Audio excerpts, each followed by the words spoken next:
Este congreso, esta cumbre, comenzó a prepararse hace un año. En principio fue el sueño de un joven psicólogo transpersonal que había estado viviendo durante un tiempo en Liverpool, fuera de España, y que había visto allá afuera que ocurrían estas cosas, que existía este movimiento de exopolítica que era un paso distinto al tema OVNI, que integraba varias perspectivas que habitualmente eran antagonistas en los congresos de esta naturaleza, y él y un equipo grande de gente, al que después agradeceremos toda su profesionalidad, pues decidió poner en marcha esta cumbre de exopolítica. Se llama Pepón Jover, lo tienen ustedes aquí a mi lado en la mesa y les va a dar su perspectiva sobre lo que va a ser exopolítica en España. Como aquel que dice, yo acabo de llegar, soy el último de todos mis compañeros. He puesto el 100% de mi energía para que este congreso, esta cumbre, saliese lo mejor posible en todos los aspectos, y estoy en las reservas. Vamos al final y espero que estas reservas que tengo me quede la energía para poder decir lo que más siento desde el corazón, ¿no? Lo que yo soy. Esta es la página de Exopolítica España. Yo vengo, como ha dicho bien Javier, vengo del mundo de la psicología transpersonal, aunque previamente estudié comercio internacional en la Pompeu Fabra en Barcelona. Son tres pilares los que aguantan esta visión para mí de Exopolítica España, que uno es el que no estamos solos en el universo, el segundo es las nuevas fuentes de energía, y el tercero, pienso que es el más importante de todos, sin los cuales los dos otros pilares no funcionan, que es la transformación de la conciencia individual. Dado que no puedo acceder a la página web desde aquí, porque he hecho el PowerPoint de mi presentación esta mañana aquí a las 8:30 de la mañana en este ordenador, solo puedo mostraros esta imagen de la página web para que todos tengáis una idea de cómo es, ya que mis compañeros también lo han hecho. Gracias por irlo bajando. Como veis, aquí están todas las iniciativas en el lado izquierdo. Aquí está anunciado el Congreso y el extraordinario documental que han hecho los del Proyecto Matriz y diferentes informaciones pues que voy recogiendo, ¿no? Ya tendréis tiempo de mirarlo, así que voy a ir al grano.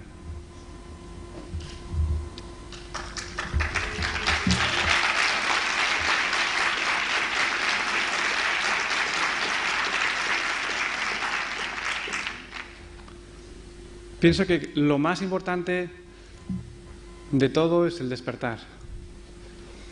Lo que voy a presentar aquí es un poco cosas esenciales de mi propia investigación, de mi tesis de investigación en Inglaterra sobre el proceso de despertar de la conciencia. Yo estaba tremendamente interesado en saber qué significaba en profundidad ese proceso, dado que yo mismo lo he vivido y he tenido que enfrentarme a ciertas informaciones que no encajaban con mis esquemas de la realidad. Y cuando eso sucede, se produce una fricción, que luego hablaré con más en detalle, e inevitablemente se van produciendo ciertas muertes simbólicas, emocionales, mentales y físicas, para poder integrando la nueva información. Así que yo he vivido un poco, y seguiré viviendo, porque esto no se acaba. Representa la paloma la libertad, las alas que se abren, cuando nos vamos haciendo libres como seres, a medida que vamos integrando más y más y más información sobre la realidad en la que vivimos y comprendemos mejor quiénes somos, dónde estamos y a dónde vamos. Iré al grano, no he podido trabajar muy bien en PowerPoint. Hay una mezcla entre inglés y español. Yo lo iré traduciendo, dado que lo hice en su inicio en inglés.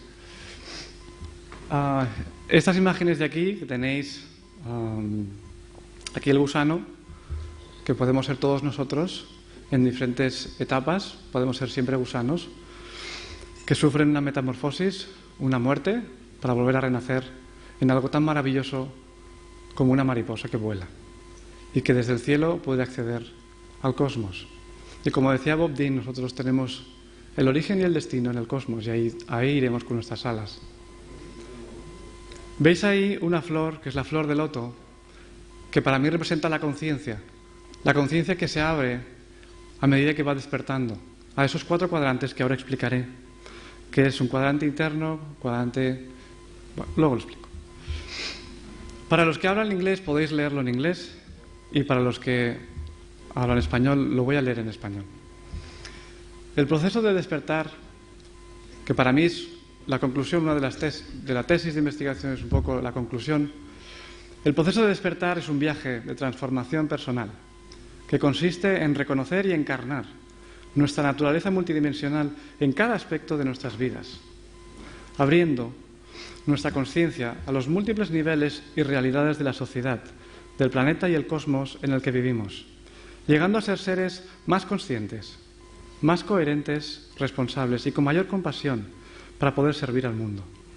La libertad interior es el resultado de un viaje que nos permite abrir nuestras alas y llegar a ser quienes realmente somos, quienes realmente siempre hemos sido.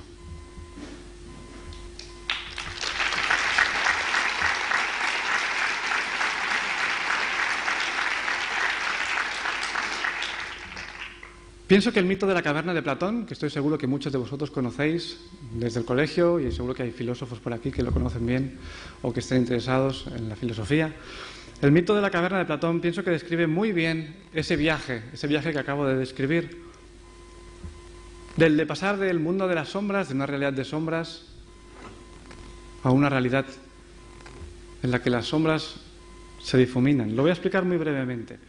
El escenario del mito de la caverna, Platón decía que los seres humanos viven en una caverna. Y si imaginásemos a esos seres que veis ahí, están sentados en la cueva, ven sombras que se van moviendo. Y esas imágenes que se van moviendo son el resultado de unos objetos que van moviendo los guardianes de esa celda, de esa caverna. Y esas imágenes son la proyección, como podéis ver, del fuego que hay detrás. Esos hombres que están ahí encadenados de por vida y que no pueden moverse, construyen una cosmovisión, una realidad, en base a esos dibujos, a esas imágenes que se van moviendo, que no son más que sombras, pero a partir de ahí están construyendo una realidad, un lenguaje, una comprensión del mundo. Incluso pueden desarrollar una política, una economía, una historia de cuándo empezaron esas imágenes, esas sombras. Incluso una mitología, ¿no?, de tiempos remotos en los que se decía que tal y que cual. Y pienso que es posible que a lo largo del tiempo la humanidad y nosotros mismos también podemos estar viviendo en esa caverna. Pero puede haber gente que tenga el coraje, el valor de sacarse las cadenas y levantarse. Levantarse de lo conocido y atreverse a andar en lo desconocido. Así que imaginemos que uno de esos que están ahí esclavizados con cadenas salta a la muralla y empieza a ver que esa luz, que no sabía que era luz, viene de un fuego. ¿Qué le pasarían a sus ojos cuando viese que hay cosas que no había visto antes? ¿Está loco? ¿Tiene esquizofrenia? ¿Paranoia? ¿Qué pasa? Todo esto no formaba parte de mi realidad. Y sigue subiendo y se encuentra cosas que antes no conocía, eran increíbles. Sí, pero si en mi cosmología, en mi realidad y en mi comunidad eso no existía. ¿Qué es todo esto? ¿Me estoy volviendo loco? ¿Tendré que ir al psiquiatra? ¿Tendré que ir al psicólogo? ¿Me tendrán que dar pastillas para que todo esto vuelva a la normalidad? Prefiero volver a las cadenas. Esto no lo entiendo. Sin embargo, aquel que tiene valor y coraje sigue subiendo. Porque generalmente aquellos que suben sienten por intuición que hay algo más. Hay algo más ahí de los límites de la realidad que todos conocemos. Y se atreven a ir más allá y explorar. Así que vamos subiendo y llegamos a un punto en el que nos damos cuenta que existe un sol, que existen las plantas, que existe la vegetación, que existen animales y todo ese mundo que desconocíamos. Y a medida que los ojos se van acomodando a la luz del sol y se van acomodando a las nuevas figuras, que es evidente que no tienen nombre todas esas figuras porque nunca antes lo habían visto, tienen que empezar a poner nombres a las cosas. A medida que se va adaptando y sus ojos se van adaptando y va construyendo un nuevo lenguaje de esa realidad, se acuerda, estoy seguro, de sus hermanos. Se acuerda de sus hermanos y dice, pero ¿pero dónde estaba viviendo yo? Estaba viviendo allí abajo. Si la realidad que estaba viviendo era una realidad de sombras. Creo que lo único que tengo que hacer es volver otra vez adentro y tratar de explicarle a mis hermanos, a mis compañeros, que lo que están viendo no son más que sombras. Y por tanto, tengo que ayudarles a que, por favor, se saquen las cadenas y suban conmigo hacia arriba. Porque les espera un mundo mejor.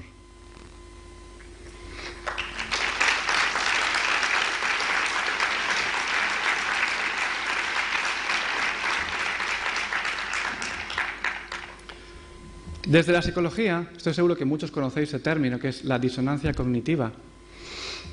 Ayer alguien me comentaba en la cena, es más disonancia emocional. Estoy de acuerdo, porque realmente la respuesta es emocional. Ahora lo explico.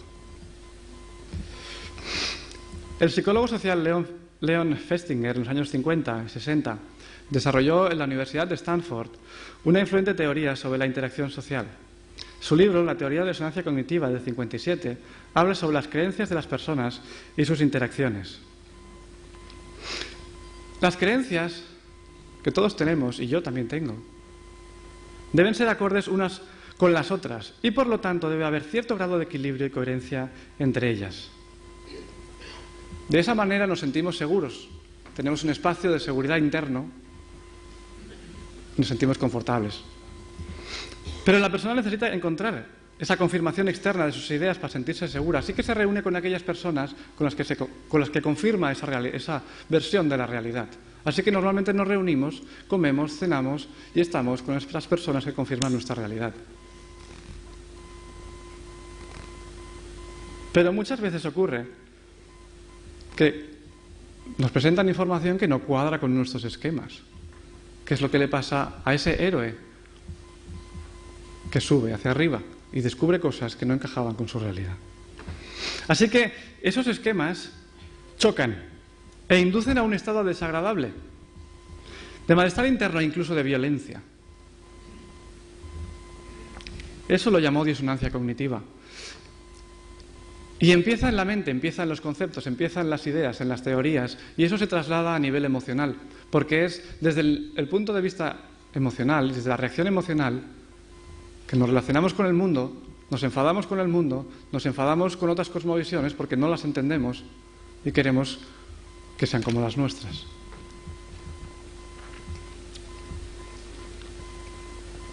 Generalmente esta disonancia, que pienso que todo lo que se ha presentado en este congreso, para algunos puede generar, para otros no, uno más, unos menos, genera miedo. Pienso que el miedo es lo que más limita para poder ascender a la luz del sol. Como decía en el inicio, mi formación es de psicólogo. Yo he trabajado como psicoterapeuta y me fascina el mundo de la psique. Me fascina el comportamiento humano y me encanta poder entender y poder profundizar e investigar por qué los seres humanos se comportan de la manera que lo hacen. Me gusta entender el por qué.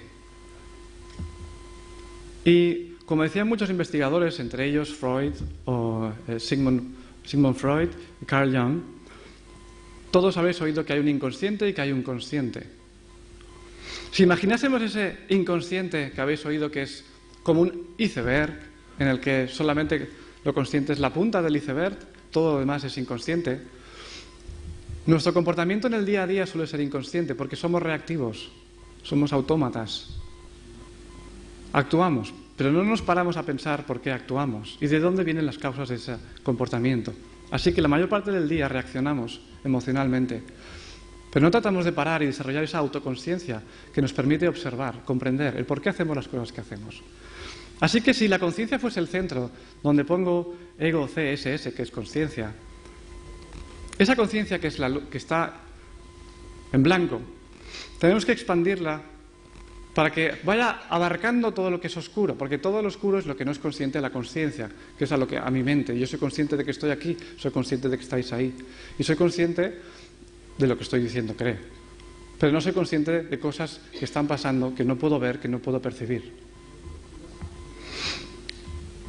Estos 4 cuadrantes, Ken Wilber A lo mejor algunos de vosotros habéis oído hablar de Ken Wilber, filósofo y uno de los padres de la psicología transpersonal, aunque él ya no se denomina dentro del paradigma de lo transpersonal.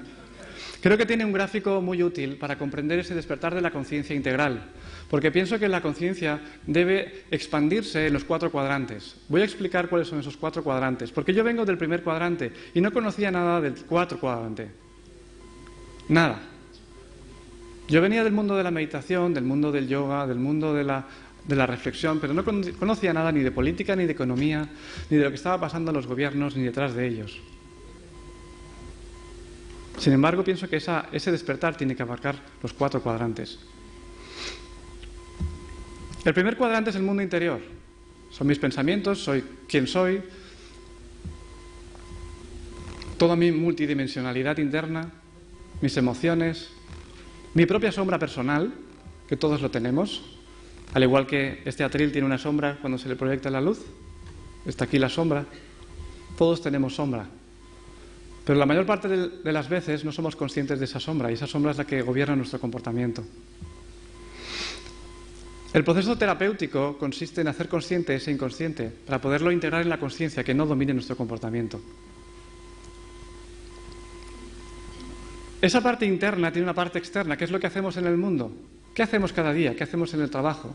¿Qué hacemos con los amigos? ¿Qué hacemos con la familia? ¿Qué hacemos con el mundo? ¿Qué es lo que damos al mundo? ¿Y cómo nos ve el mundo a nosotros? Que sería la parte de arriba a la derecha. Ni exterior. Todo el individuo. Parte interna y parte externa. Parte interna solo la veo yo, parte externa solo la ven los demás. Pero hay una parte de colectividad, que soy yo, mi familia y los más allegados, que es la parte de abajo, izquierda abajo. Es mi colectivo, es mi familia. Es el paradigma compartido por mis amigos, por aquellos que conozco. Son esas creencias compartidas. Pepón, últimos minutos. ¡Wow! Y el último cuadrante es el mundo de la exopolítica. Es el mundo de la energía libre, el mundo de la política, de la economía, del inconsciente colectivo, que a la vez también tiene una sombra y pienso que todos tenemos que conocer. Para que esa conciencia que está en el centro tiene que expandirse para poder abarcar los 4 cuadrantes. De lo contrario, no hay un despertar integral de la conciencia, sino que hay un despertar parcial de la conciencia. Me hubiese gustado explicar un poquito más todos esos 4 cuadrantes y los aspectos que tienen, y que esa flor de loto que se va abriendo a medida que vamos en ese camino del ascender hacia la luz del sol, vamos abriendo nuestra conciencia a los diferentes aspectos de la realidad y del planeta. Ese proceso es un proceso de transformación que empieza y nos lleva a una crisis internas, porque hay creencias que no encajas. Y estoy seguro que muchos de vosotros habéis pasado por esas crisis y esas muertes internas que os llevan a una resurrección, a un nuevo estado, desde el caos a un nuevo orden. Hay un renacimiento y hay un despertar, y ese ciclo se va repitiendo. Es el paso del gusano, la metamorfosis y la mariposa que puede llegar al cielo. Estos son los 2 paradigmas. Este es el paradigma antiguo del Big Bang, de la evolución de las especies, de Dios como creador. Habría que ver quién es Dios como creador, la vida limitada en el planeta Tierra y una naturaleza de la realidad reduccionista, materialista, fragmentada, determinista y tridimensional. Vivimos en una matrix cerrada, en 3 dimensiones. Y esos son los efectos en la mente. Este es el nuevo paradigma para mí. Pero aún así sigue siendo limitado, porque estoy seguro que hay uno más. Pero pienso que es un pasito más. El origen de la vida. ¿Cuál es el origen de la vida? Teoría del cosmos viviente. Todo es consciencia. La intervención extraterrestre en la creación de la humanidad. Teoría de la conciencia cósmica. La vida interplanetaria, intergaláctica e interdimensional. Y ese nuevo paradigma de la realidad en el que el mundo es holográfico, es espiritual, es probabilístico porque no hay nada determinado. Todo puede cambiar. Es interdependiente, hay una unidad porque todo está unido, todos estamos unidos, aunque no lo veamos, no lo podamos sentir. Y la realidad es multidimensional, no tridimensional. Y esos son los efectos en la mente y los efectos que podían tener en nuestra civilización. Cómo podríamos vivir y cómo estamos viviendo. Aquí se ha dicho que la libertad nos hará libres, pero primero te cabrea, desde luego. Un hombre lo puede perder todo, me gusta decir. Pero si pierde su libertad, ha perdido su vida. La verdad os hará libres y la ignorancia esclavos. Abrid los ojos y ayudad a que otros también los abran. Solo abriendo los ojos seremos libres. Lo último que puedo decir es que seáis el cambio que queréis ver en el mundo. Muchas gracias.